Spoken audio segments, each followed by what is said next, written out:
Amen. Para mabasbas problema mo, halika na. Yes, amen. Lang din po sa bahay nila, Sister Divine.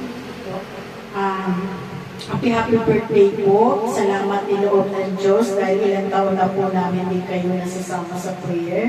Sister Divine, gusto niya na daw po na noong pa man ay maakyatan kayo. Amen. At iloob ng Diyos yun sa araw na ito. At salamat nagkasama-sama kami ngayon sa inyong tahanan. Amen. Salamat din po at yung inyong paa ay magaling. Galing na. Akinin nyo na po yan. Amen. Amen. No? At yung pong mensahe ni Lord sa inyo at sa ating lahat, akinin po natin na kasama natin ang Diyos. Amen. At ay patuloy niyang tutulungan at gagabayan. Amen. No?